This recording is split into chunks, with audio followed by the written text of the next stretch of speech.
Season 2 of the Black Tech Green Money podcast is brought to you by Lexus and the December to Remember sales event. From graduation parades to birthday parties this year, Driveways hosted some new traditions. Here's to celebrating them all. Experience amazing at your Lexus dealer.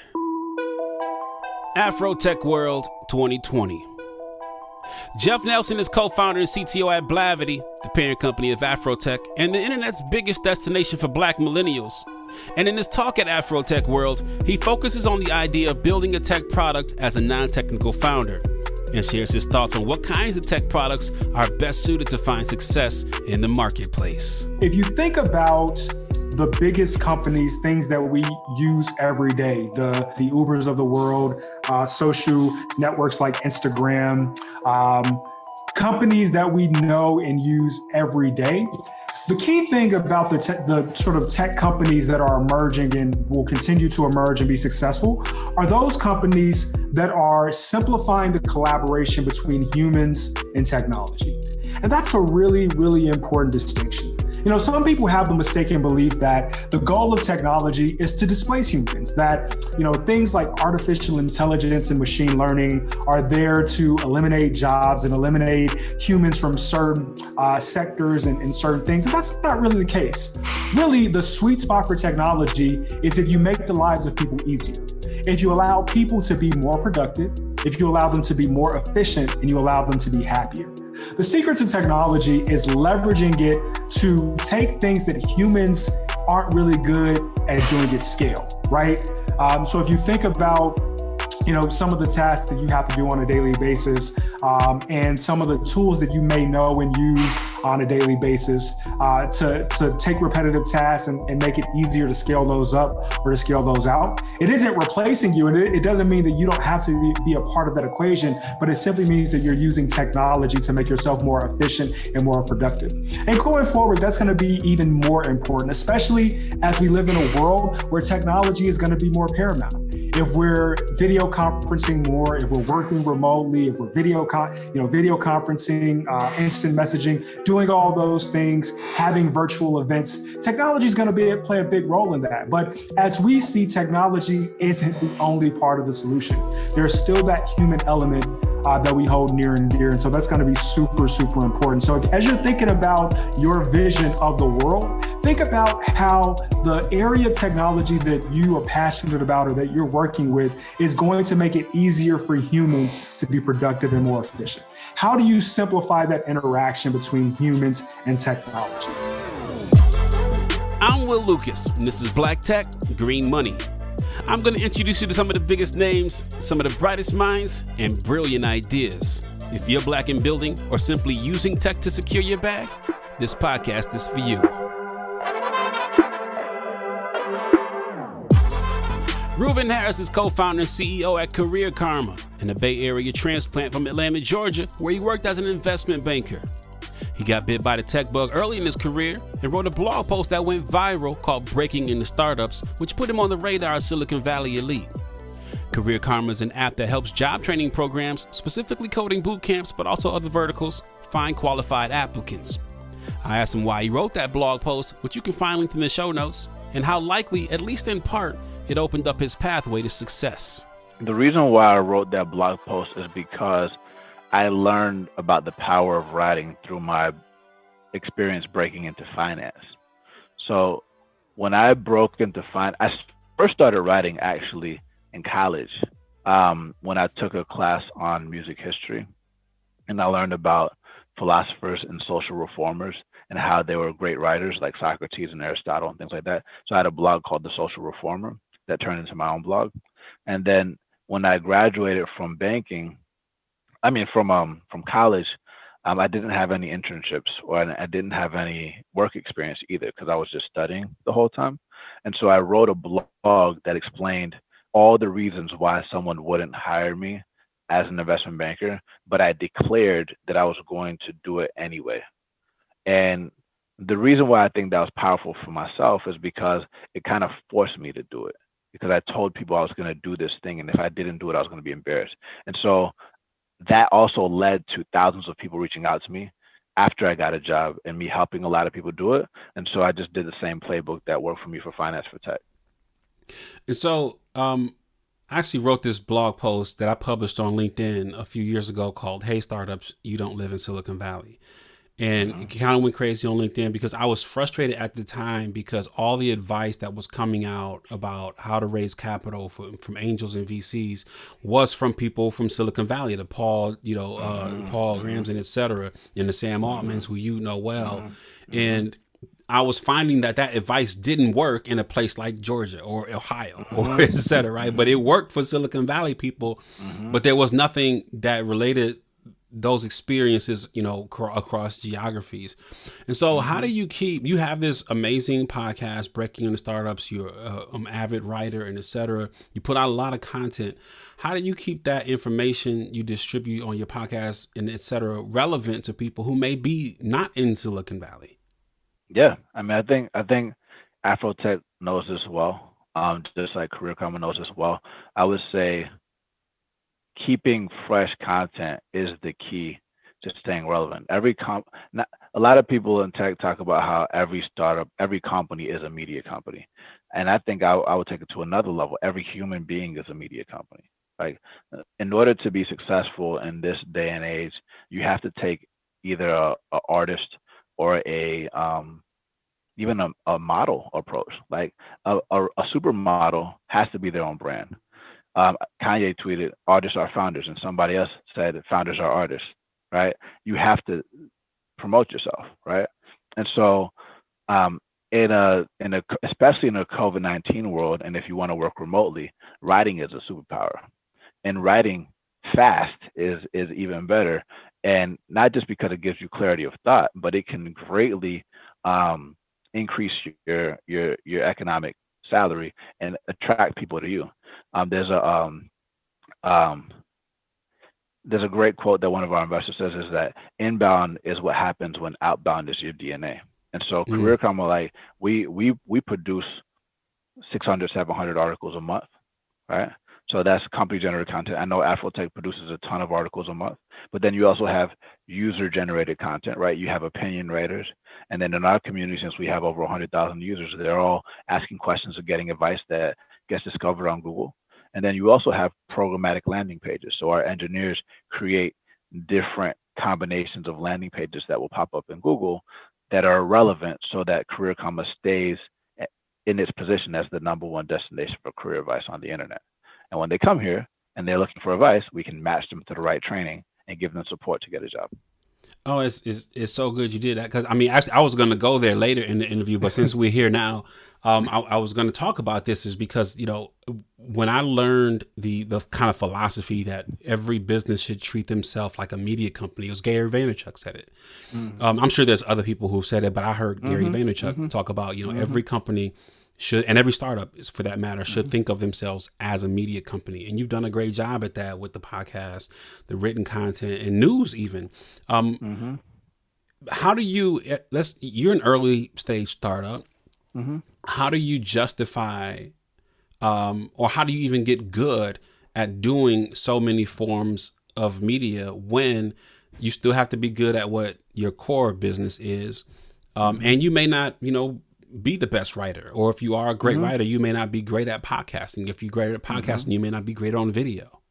Mm-hmm. Mm-hmm. That's a good question. I mean, so we're a marketplace. Like on one side, there's the demand, there's workers or there's people that are looking to reskill and upskill and get a new job. And then on the other side, you have training programs and hiring platforms and companies and even financiers that can help people that are looking for these career transitions and need guidance.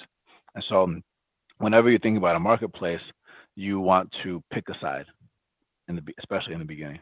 And so the side that we chose in the beginning was workers, because if we do right by workers and students that are looking to make a transition, then all the other platforms are going to come to us because recruiters don't own their own supply, right?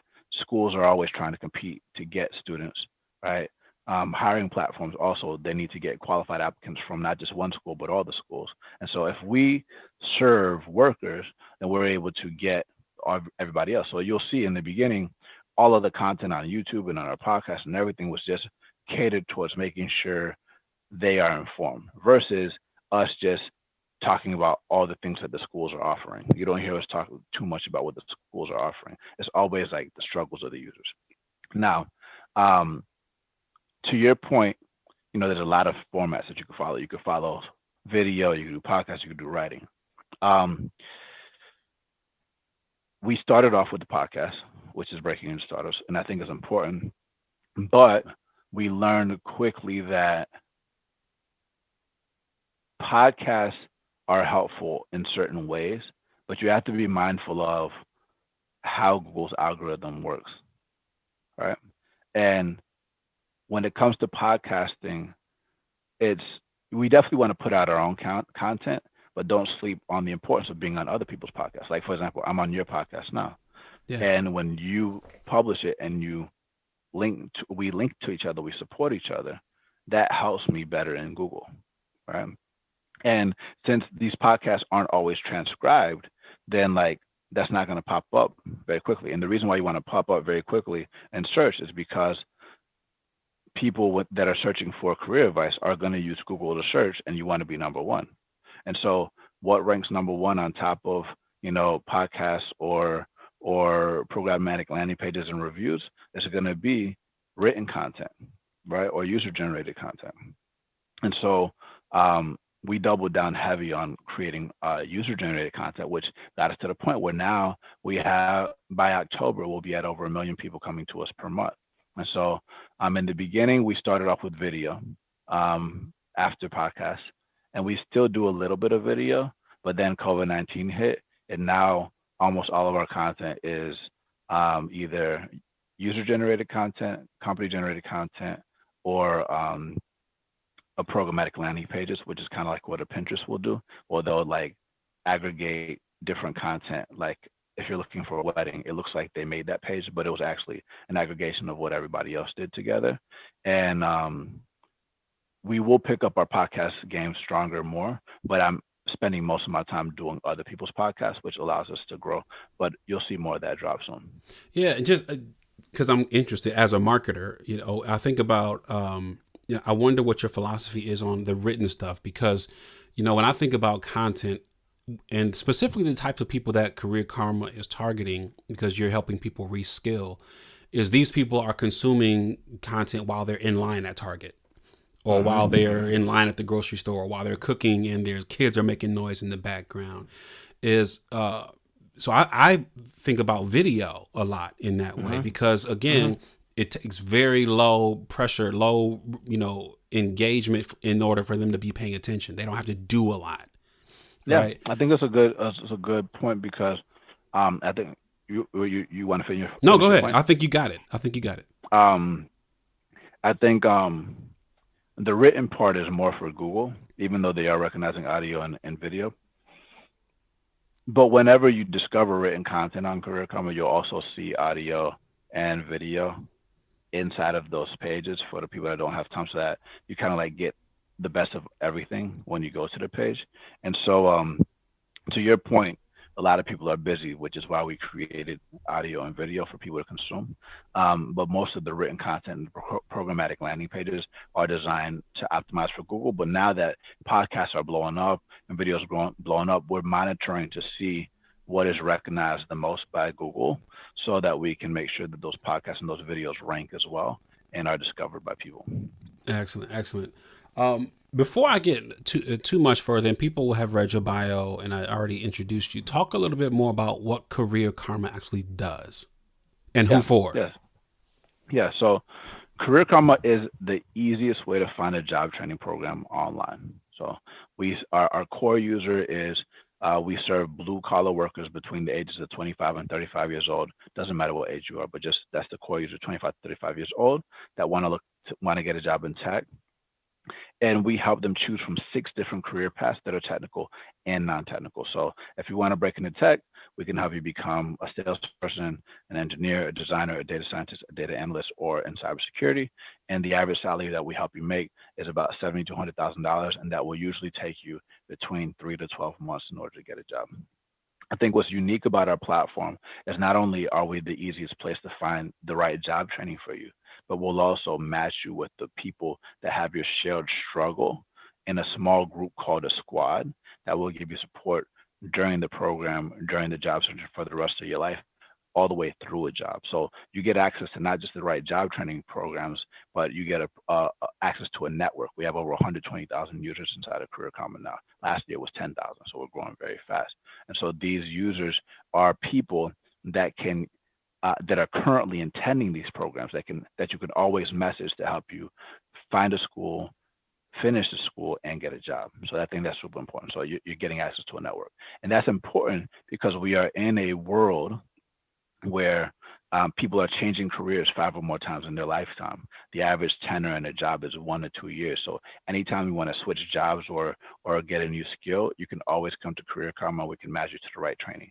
Currently, we offer 6 career paths, but we're gonna launch 25 new career paths in the next 24 months. So stay tuned.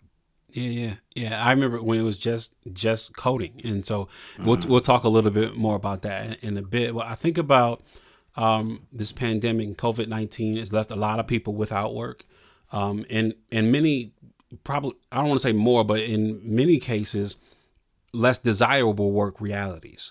Right. And for the people you target as Career Karma users or people who will benefit from the programs, what's typically the makeup of those people who might find it interesting? Yeah.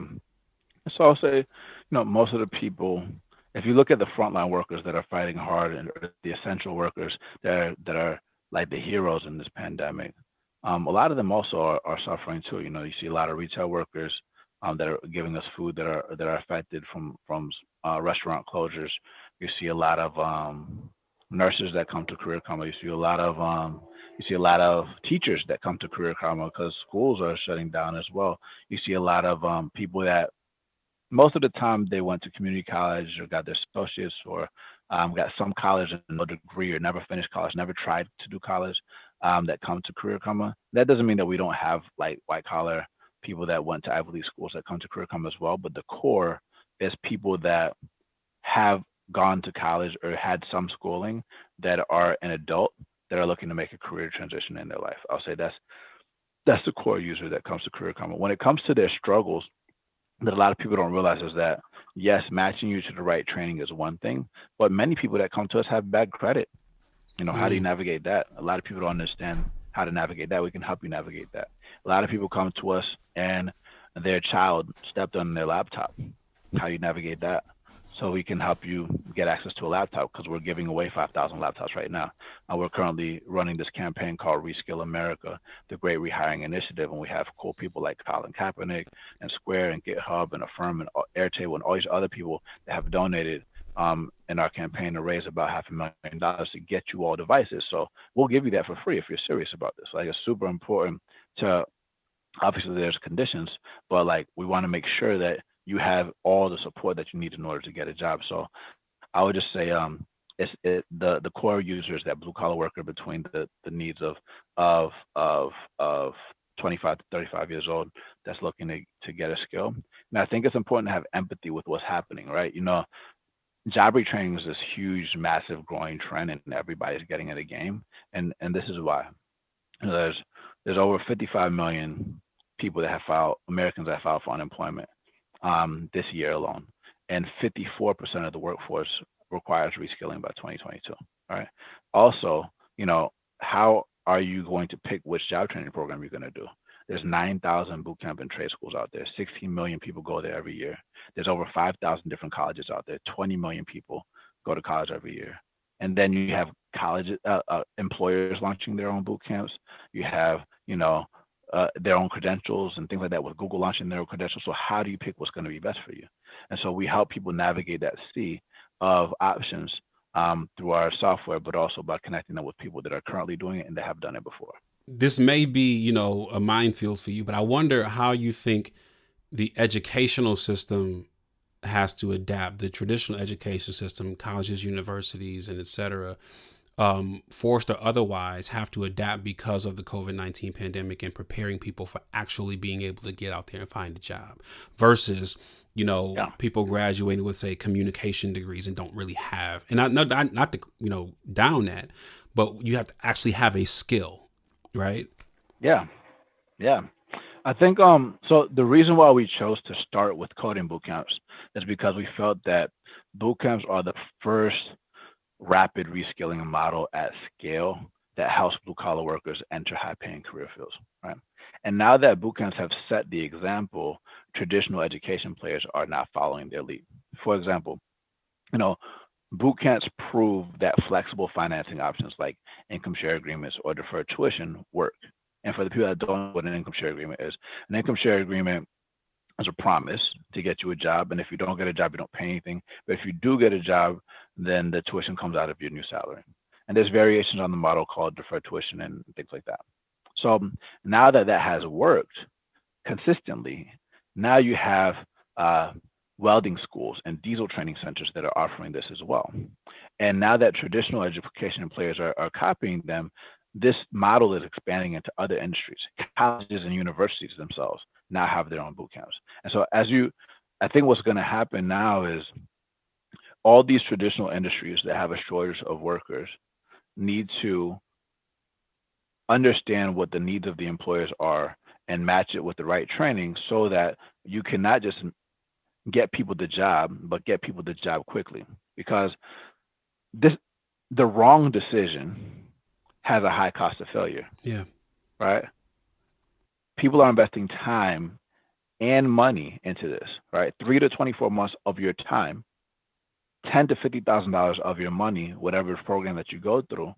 And if you choose wrong, then that could cause financial ruin for your family for generations to come. Your question was about education players. I think education players have to understand the needs of the worker and understand this high cost of failure, ideally provide accessible financing, maybe even the employer paying for it themselves, right? Which is even better than the income share agreement. Maybe the government even figuring out how to give workers some kind of reskilling stipend, which would be cool if that happens. But in general, education players need to do things faster and make sure that they're relevant with what employers want. And honestly, I think what will be radical is like some type of not keeping the Department of Labor and Department of Education separate, just like put them together. For people who are not super technical, but have maybe don't have a desire to be an engineer, but they want to be in this industry that is obviously the future, and it is today also. Even talk about what Career Karma offers those people who have no interest in sitting in front of a computer writing code every day. Yeah, I would say the fastest way to get in outside of coding is sales, and the reason why I say sales is because YC talks about this too. In the beginning, in the early days of startup, you want to be writing code and talking to users. Right? The people that talk to users are the CEO, the sales guys, right? The distribution guys, the customer support, customer success guys. Sales is the highest paid job in the world. It is, right?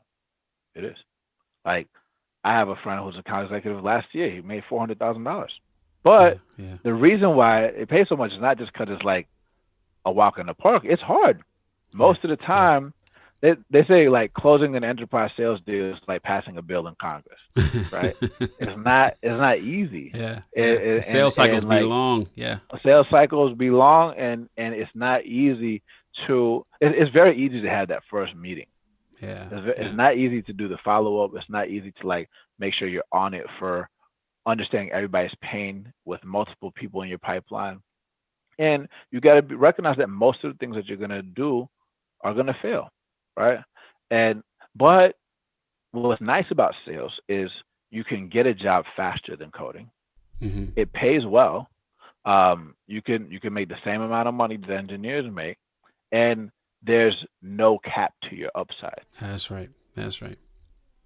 Obviously, you have to choose a company that has no cap, which most companies, that's standard. Like, you're going to have no cap. They're going to have a quota for you, which is a goal for you to hit. And usually that's going to get you in the 6-figure range if you hit it. And then anything else that you close is upside. So you are in control of your own destiny, which is also very good experience for running a company. The other thing that's good experience for running a company is when things are going well, they're going to acknowledge you. When things aren't going well, they're going to holler at you. They're going to be mad at you, And you got to be comfortable with that and recognize that, like, even if it's not directly your fault,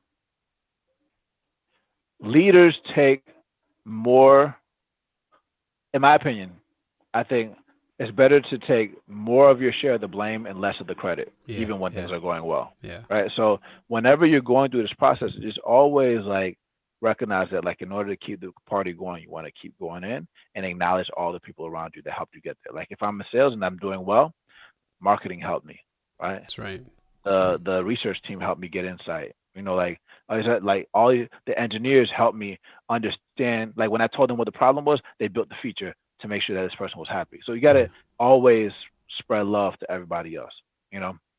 Also, the reason why this is important is because of 48 laws of power. Number one of 48 laws of power is never outshine the master. That's right. If you start getting too good, especially in a dog-eat-dog team, they want to cut your head off. So you always want to kind of like downplay yourself a little bit, play the game. So I would say, for the people that are listening that are non-technical, I would explore sales. And another close runner-up is marketing, but marketing is starting to become more technical these days.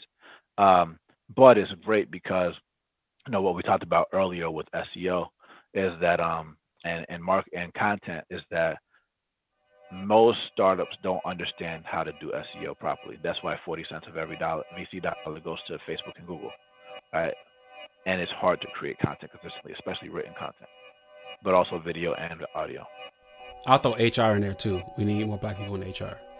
Yeah, that's how more of us get in the door to these companies. That's right.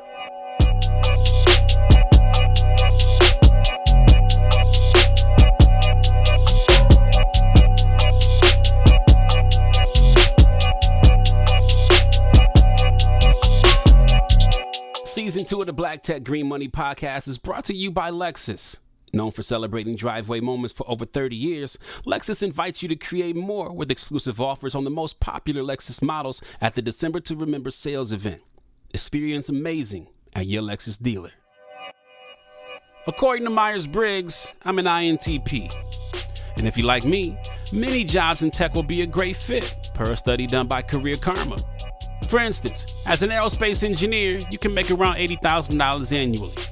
An electrician could pull in $50K. I asked Ruben about the opportunity in tech and why too many people are apprehensive to get started in the industry. Ruben Harris speaks on it. Lack of confidence, lack of belief in themselves. Like, imposter syndrome is a very big deal for a lot of people. So, but if you don't know what imposter syndrome is, it's when you are fully qualified to do something, but you've convinced yourself that you're not enough and that you don't belong. And so, you might be like, wow, there's no women in tech or no Black people in tech. So, who am I to do this? Right? When you don't realize that whatever you feel is weird or unique about you is probably your superpower and what you want to double down on. And I think that we don't realize our power, like our story, like, the fact that we didn't grow up with the silver spoon or that we didn't grow up in certain things is the key part of your story that you really want to preach and you want to tell and you want to hone in on. And I think that the reason why a lot of people don't take that first step is not just because of lack of confidence, but also in imposter syndrome, but also because of sorry for the background noise, but also because of lack of familiarity with the skills that are required and what it takes in order to pass the admissions process, to survive the program and go through the job search, right? I think that's part of the reason why we created Career Commerce, to be this wraparound support system that educates you on what's going on, right? Automation is going to create and destroy jobs forever, and that's not a bad thing. That's just how it works, right? But you need to always, and most of the time when we're looking for career advice, we're going to talk to our friends and family, but they're probably not going to have the most up-to-date information about required skills and the career paths. And since we don't have a lot of friends and family that are in these roles, that's another reason why we don't go in that direction. And that's another reason why we created Career Commerce, so that you can have other people that look like you, and why Afrotech has Afrotech World, so that you can see other people that look like you that are doing this, so that you know that you're not alone. The post-secondary education system, speaking about changes with colleges, they train you for your first job and then leave you alone to navigate 40 years of your life by yourself. Yeah. Right? Loneliness is a big deal now. Suicide is a very big deal now because of unemployment, depression, anxiety, and people are seeking community even more today. Yeah. Speaking of Afrotech world, there's a very viral thing going on Twitter right now saying, "I grew up here." It's a Yeah. picture of video games that people played, and that's where their community was. It was an escape. This thing called Second Life. All right. Yeah. Yeah. But what's beautiful about tech today is that it's bridging the online and the offline worlds and making it fluid. Right? People say remote work is going to be there forever. And in my opinion, yes, remote work will be an option forever, but there's going to be some people that prefer in person, some people that prefer a hybrid to go online or offline. That's what we're going to. So the short answer is imposter syndrome. Second is lack of familiarity. And third, there are struggles that people deal with as blue collar workers that most organizations don't understand, like what I said with credit and devices and things like that, housing and things like that. And so we'll help you figure that out if you need it. You mentioned, your target demographic. I believe you said 25 to 35. And and I know that's a target. That doesn't mean you don't accept people younger than 25 or people older than 35. Specifically for the people who are older than 35, let's say, 37, 40, whatever years old. For those who you've found in, I'm asking you about specific cases, but you can be general. What is typical about those on the higher end of your users that have found success? What's typical about those cases? Yeah. So we have several people that are in their 50s and 60s that have gotten jobs through Career Karma as well. The way that they get jobs is through communication and through leveraging the life experience that they have in other spaces. Right? There's a really good movie that I watched recently called what's it called? The Intern. I don't know if you've seen it. Yeah, I saw. It's with Robert De Niro and Anne Hathaway. I enjoyed it's an amazing movie. Yeah, I enjoyed it. Because for the people that don't know, it's about a senior internship program, and essentially, it's for people in their 60s that are going to get an internship at a growing tech company run by a woman that's played by Anne Hathaway. It's an e-commerce company. It's a really dope movie because this dude was a very successful salesperson at a company that happens to be the same building where she works in. Yeah. And I'm not going to tell the whole movie. Yeah. But the point is that whoever is older than 35 or has life experience in some place or work experience in some place. So whenever you are thinking about making a career transition as an engineer or designer or data scientist or whatever, focus on building projects related to domain that you know. Right. So, for example, you got a piano in the background, right? Yeah. Like, let's say that you are a musician, right? Right. I'm a musician. Yeah. So I like that. Yes. And so, like, if you are building projects related to music, and you have a history, like you've been playing, let's say you're a jazz musician for 30 years before you decided to break into tech. When you get to the job search and you're applying to companies like Spotify or SoundCloud or Tidal or whatever, you're not a junior developer. You are a seasoned professional musician that happens to know how to code. Right.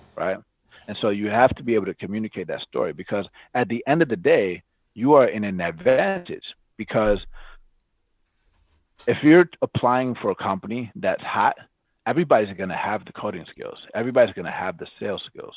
Like, there's going to be nothing that makes, like, your sales and coding. Let's pretend like that Will and I got the same skills in coding or sales. Yeah. What's going to make you hire him over me?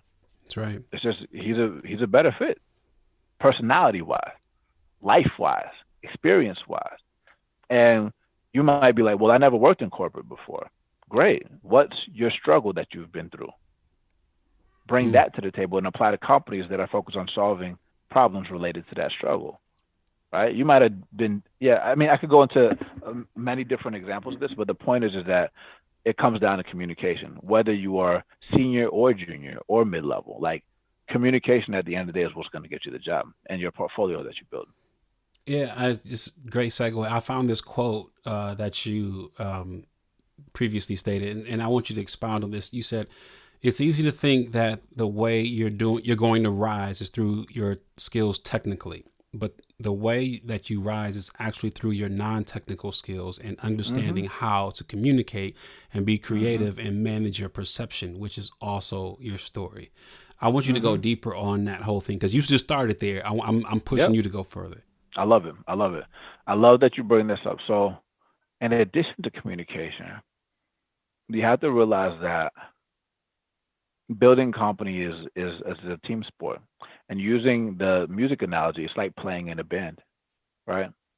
When you're playing in a band or you're doing chamber music, you can't always play loud. You have to figure out how to play in a way that blends well with everybody else, right? You got to know when to rest. You got to know when to fall back. You got to know when to lean in. You got to know when to just, this is not your turn. Like maybe sit on the bench, you know, ask the right questions, watch the plays. Like, so I think that something that people don't understand is people aren't just looking for hires that they like. They want to understand how you work with others. That's why things like pair programming are very important. If you're in sales, like how do you talk about what that is for people who don't know? Pair programming. Yeah. Pair programming is when if you're a developer, you're going to be coding with somebody else in order to get something done. It's like somebody being in the driver's seat and you're in the passenger seat, and somebody like you're doing the steering wheel, somebody else is like pushing the pedal. It's kind of like it's like Batman and Robin. Like so, it's a way to get things done.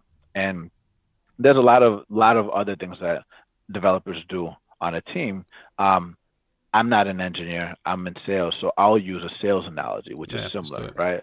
And sales, you have sales development representatives, then you have account executives. Sales development representatives are going to take all the leads that marketing is giving you, or they're going to hunt their own leads that are coming to get those sponsorships from Afrotech. Right? They're going to qualify them to see if their budget's big enough. And if they are, then they're going to pass them on to the account executive, like an alley-oop, and then the account executive is supposed to slam dunk it, right? Yeah.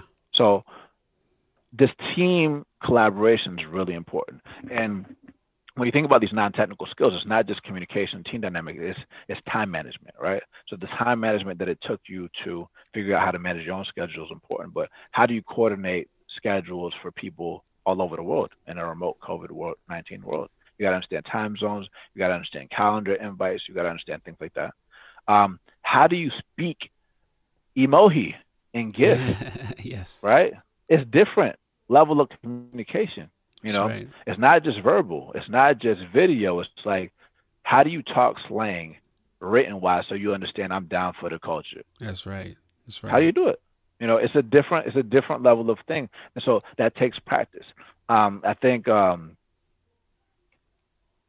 understanding when to delegate is probably one of the biggest challenges. Like if you're someone that's used to doing things yourself and getting everything done, understanding when to, if you want to be a leader, give it to somebody else to do it, because you can actually be more effective by passing it on to multiple people and versus you doing it yourself.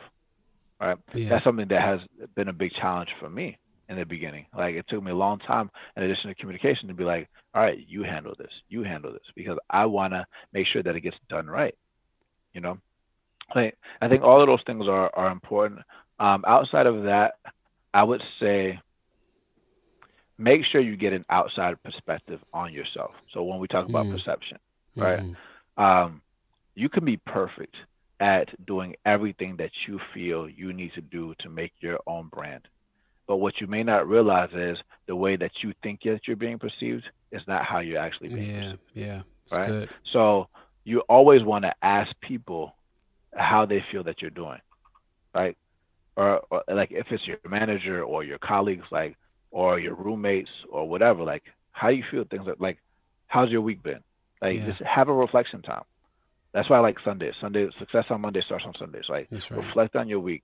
Talk to your girl. Talk to your people. Just be like, am I being like, how you, like, you may not even know. They might have pent up frustration, you know? And so you got to understand how to get better. And based off of that feedback, you need to be open to the feedback, because they might tell you something that hurts or that you didn't intend. And if you don't respond to it, then you're not going to be able to do better. Right. And so that is all relevant to your work, also relevant to your company and your brand. So make sure you're constantly checking, asking for feedback, understanding your perception, working on your perception, working on your brand. But yeah, and there's a lot of other things. I would say those are the big ones. It's fantastic. It's really good.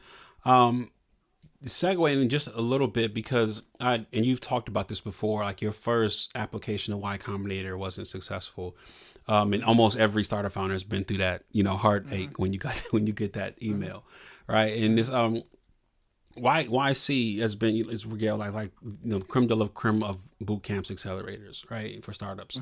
A lot of people who will be watching this or listening to this will be thinking about applying, will have been denied and upset about that, or will be interested after this conversation, right? And so you guys didn't get in the first time you applied, but what did you learn about that experience that helped you get in the 19 cohort that may help other people? What was the difference between that first application and that second, or maybe the second or third? I'm not sure which one it was, but I know you applied before, didn't get in, but you did get in 19. What was different? It was the second application that we got in. So I think the reason we didn't get in the first time was first because we didn't communicate well. I think that's important. In the beginning of the seed stage, it's very important to talk about what you're doing today versus like your 2030 vision. And we talked about the 2030 vision, and even when we talked about the 2030 vision, it was like all over the place. Yeah. We talked about a bunch of stuff, just like it sounds scatterbrained. Like when you talk to people, it has to be a clarity of thought. Like, what do you do? It should be very easy to answer. We're the easiest way to find a job training program online. Like, yeah. I think in the beginning, like our thing was like, I don't know,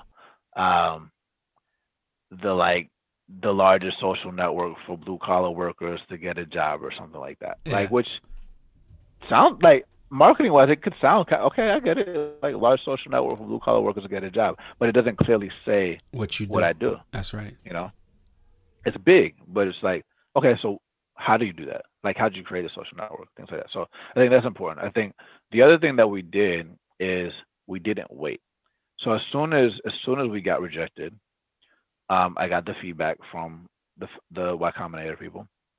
We took the rejection letter, we printed it out, we framed it, we put it on our wall, and we raised a small seed round, which was the bare minimum amount that we needed in order to live, which was about $150,000 for 3 people to live on. Yeah. We ended up raising a little over $300,000 in a couple of weeks. And what we did was we made sure that we followed up on what we said we were going to do, right? So we launched, we executed, we built, we generated revenue, and then applied again. But when we applied again, this time we spent a lot of time talking to other YC founders about the interview and got a lot of practice for the YC interview, because the interview is only 10 minutes. And in the interview, they're going to interrupt you the whole time. And the first time, they interrupted us a lot, but I let them carry the conversation. But this time when they interrupted me, I would acknowledge their point and then bring it back to my main 3 points. Okay. So anytime somebody would say something that would try to send me on a tangent, I would say, no, that's a great point, and I could see how you came to that conclusion. But the way that I actually think about it is, boom. The way that we think about it is like, boom. So you always want to bring it back to your points, because they want to see how you align. They also want to see how you work with your co-founders. So we also made sure that the banter was right between all of us, and that we were all aligned, that we all had the same answer for the same type of things. So it looks like, so it's clear that we are aligned. So practice, launch, execute, communicate. Practice. Find other people, find other peers that can help you. And if you feel like you're ready, send me an email, and I'm happy to give you a mock interview. And his email's right on his LinkedIn too, by the way. So very open. Yeah.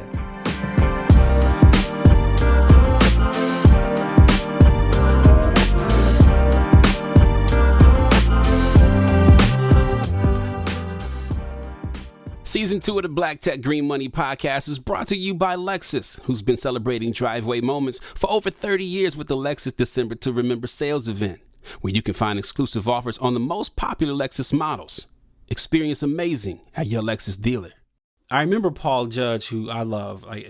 He's the Michael Jordan poster on my wall of black startup guys or black technologists. And I remember him saying something in a talk that he gave several years ago. And he said, you can't get great talent to come and help you build a small idea, because great talent wants to work on big ideas. I like that quote. I loved it. Changed the way I thought about stuff. And in the early days of Career Karma, because I've heard you talk about, the mission, we're going to help 1 billion people in 10 years, but again, to your YC things like, okay, but how, right? And so how did you get those early people who believe in your vision, who aren't the co-founders, to come along and say, you know what, I believe in, Arthur and Ruben and Tim? And like, how do you get them early? That's a great question. And I love that quote. I would say it goes back to our earlier thing that we're talking about with personal brand. I think the fact that we have a podcast that has powerful people on it that are venture capitalists and founders and CEOs that have done big things and have billion-dollar like success, I think helps us attract the right talent in addition to our writing and stuff like that. I would also say what I learned in Atlanta, throwing parties and showing that I'm tied to celebrities. And I know it sounds kind of like corny. It works. But it works, bro. Having ties to celebrities. Like Afrotech knows this, right? Yes, having access to celebrities in addition to the top VCs and the top founders helps, because like, dang, like these are these like larger than life characters. How are they like on a friend basis with these people? Right. And so I think that's important. I also think doubling down on your unique qualities about you helps a lot. There's not a lot of black cellists that play a lot of black people that play the cello, and I've been playing the cello for almost 30 years. And so a lot of times when people talk about team, they'll pump their chest about what school that they went to. They'll pump themselves about how they went to banking. They worked at these cool companies. But then when you look at the things that are outside of professional credentials, like they might be like, all right, I was an Olympic athlete, or I was a chess grandmaster, and like all these things, or I played golf, tennis. Like those are all like great things. Skiing, snowmobiling. Those are all great things, but it's not like super different, right? So like if you are a I don't know, a lion tamer on the side, like, or something, it's something that's like. Oh, now you pull that one out of the sky. It's like something that's different. It's just like it has to stand out to be like not just something that shows that you work hard, but just like that you do think big and you can face danger and you can like be calm in that situation. You can be controlled in that situation. In the face, you can have courage. And I think that like my middle name is Lion of God, so I guess, and I have a big lion head on my wall, so that's why I thought about that. Okay, it's a little connection. I'm like, that was wild to come out of. Okay. So and I also saw this like crazy clip on Twitter of this like alligator eating this like tortoise. Okay. So like it like jumped out and it was like running away. But anyway, like the point is just like you have to have these like check boxes that get people to feel like you are someone that they can follow into the promised land. And I think for us, we've always made big claims about what we're going to do, and we did it. Like going back to that original blog post, I told people I was going to be an investment banker, even though I had a 2.98 GPA, and I went to a school that nobody's ever heard of and I had no interest work experience, and people told me it was impossible, but I did it. I told people I was going to work in tech and move to the West Coast. I did it. I told people I was going to get into Y Combinator. I didn't get in the first time. I told some of my peer mentors that I didn't get in. They told me their stories about how they didn't get in, and to forget about it, I did it again. We got in. Boom. The people that I thought were going to give me our seed round money, they didn't. Did it hurt me? Did tears come out? Yes. I had to like scrap to get like 47 plus people to get our 1.5. We got it. Right. Shout out to God. Like it was amazing. Now, next phase, same type of thing. So you just gotta like, you have to consistently have wins historically, or like claim that you're gonna do something, or proclaim that you're gonna do something, and be able to prove that you're gonna do it. And people will see that and get behind it. They'll say something special about Will, something special about this person, you know? And finally, I read this quote, another quote from you, which I loved. I'll tell you what I thought about when I read the quote first, and then I'll read you the quote. Is when I read this quote, I thought about people who may not necessarily be dissatisfied with their current job, may be comfortable, and et cetera, and I'm maybe not thinking about the future that it may be disrupted. And the quote was, if you feel comfortable, that's your body telling you that you're ready to push harder. You're not growing. Challenges give you growth, and growth is life. And I want you to just close this conversation on what about those people who may be quite comfortable in living the life that they live right now, and perhaps see the change coming, perhaps don't, more than likely see that, a change is coming. We didn't see COVID happening, right? And so people who were making great money, designed for the future, and like all indicators, they were doing all right. And then COVID happened and changed everything, right? Talk to me about comfort and its relationship to growth. Yeah. I retweeted something this morning that I saw something that said, it's okay not to know what you want in your career at any age. The pressure to be certain is a capitalist construct to fuel your productivity, which can be exploited. But productivity is not the goal. Becoming the fullest version of yourself and enjoying a life well lived is. So I agree with what you're saying about like choosing, like being fully comfortable doing what you're currently doing right now. If you do that, you're winning. I'm proud of you. You should double down on that. So let's focus on that. But even if you are doing what you love, I do feel like if you aren't pushing yourself in that space, you're not fully living. And what I mean by that is if you've identified what you love and that you feel like you were put on this earth to do, I believe in God. So like there's this verse that talks about burying your talent. Like we shouldn't bury our talent, right? We might die tomorrow, right? You working hard and doing what you love and putting that out is not for you. It's for legacy. And your legacy might not be directed to your family, right? It might be the spark for somebody else, right? And similar to working out, right?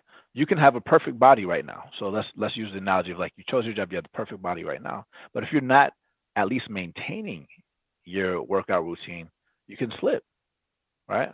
Even if you have all the resources that you need. So you got to still do some level of exercise, some level of challenge, some level of like pushing yourself in some kind of way. It doesn't always have to be a workout or a meal prep type of thing. It might be now you're going to get into yoga or meditation or something like that. But something that's like pushing you, because it's like a car that you never turn on. Like sometimes it could be a perfectly good car, it just won't start. Yeah, that's right. Right? Yeah. You have to use it. And I feel like, especially with people from underestimated backgrounds, it's super important for not just one person to win, but for all of us to win. So if you are fully comfortable in your own life and you don't want to push yourself in your job, help somebody else get to where you are, right? Apply some of your time towards that. I'm not saying work 100% of the time, but like we got to get rid of the crab in the bucket mentality. We got to put our do what we were put on this earth to do and figure out how we can support each other. So I would just say it's less of let's become workaholics and more of let's figure out how to make this world a better place, as corny as that sounds.